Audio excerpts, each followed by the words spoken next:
I've so looked forward to this next lesson concerning plastic fruit or produced fruit because I'll let you know in just a little bit how much this means to me. But we've been studying here about the fruit of the Spirit. And the Bible says in Galatians, but the fruit of the Spirit is what? It's love, joy, peace, long suffering. And then today we're going to talk about gentleness. The rest of them are goodness, faith, meekness, temperance. Against such there is no law. And so God lays out before us that now, God says, I want you to operate within those things. Don't get outside of that. You're illegal when you're outside of that. And that brings us to this one here, and that is the fruit of the Spirit is gentleness. And if you were to look up the word gentleness in your Strong's Concordance, you'd see over to the right, it'd say kindness, kindness. Now, I'm not there yet, but in my heart of hearts, I've always loved the word kindness. My mom was so kind, and I had so many people that were kind to me growing up, and I saw the fruit of kindness in people.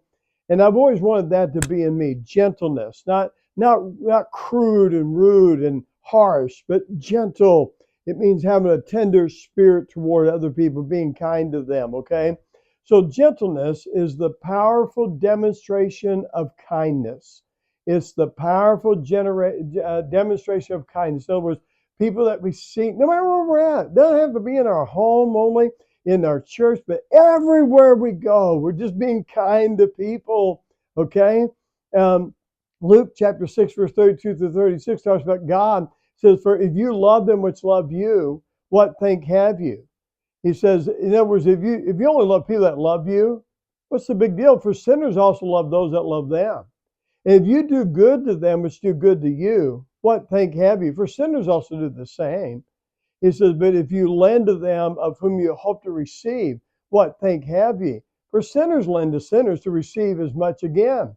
He says, but love ye your enemies and do good and lend. Don't give so you can get it back, but lend, hoping for nothing again. And your reward shall be great, and you shall be the children of the highest. Look at it, it says, for he is kind. God is kind unto the unthankful and to the evil. Be therefore merciful as your Father also is merciful. And so hate destroys the vessel it is kept in. Remember that. Hate will destroy the vessel it's kept in. Revenge never healed a wound. It won't. If you get back, it won't help. Thirdly, but kindness sets us free. Kindness sets us free. You know, like I said, I like this. My favorite subject to talk about, because this is my life verse you see on the screen. But be ye kind one to another, tender-hearted, forgiving one another, even as God for Christ's sake hath forgiven you. Be kind. Look here. Look at your children. Be kind to those kids. Be kind to kids at church. Be kind to people, the older ladies, the men, everybody around you. Let them know that you're kind. Now I want to tell you a story real quick here, and I got to hurry on this one.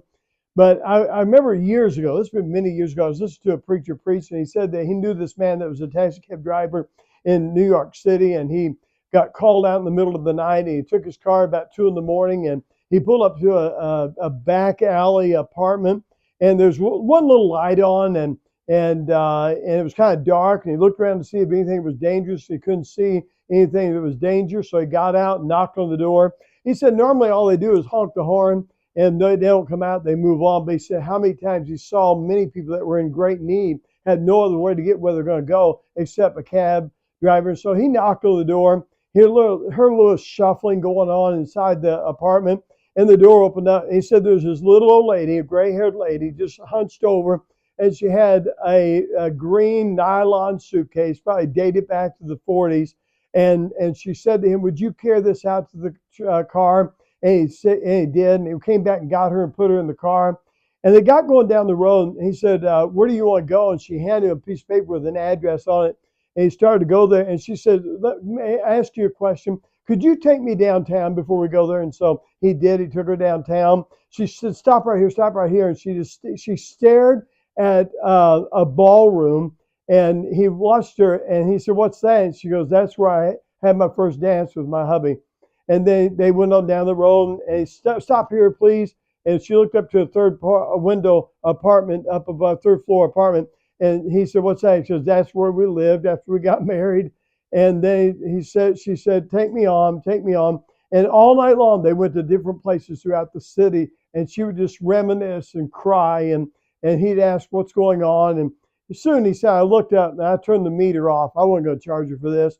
I took her to the where she was going. She says, where I'm going is they're going to put me in a home until I die, and I'm not going to live very long, and I wanted to go by and see these places where I enjoyed my life. And instead, he got out, and some interns came out with a wheelchair, and he put her in the wheelchair, and he grabbed that old nylon suitcase and carried her to the front door. And he got to the front door, and he said he couldn't help it, but he bent over. He put his arm around the old lady, and she whispered in his ear, she goes, thank you for being nice to an old lady tonight.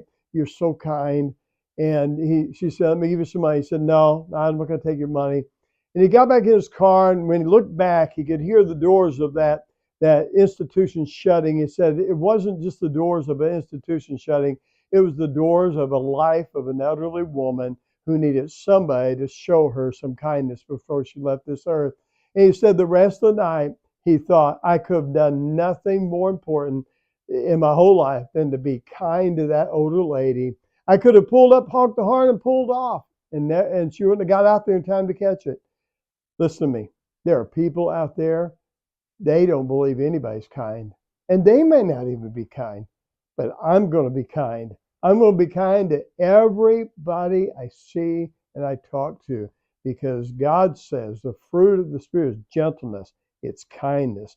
So be kind out there in this world, and let God's light shine through your kindness.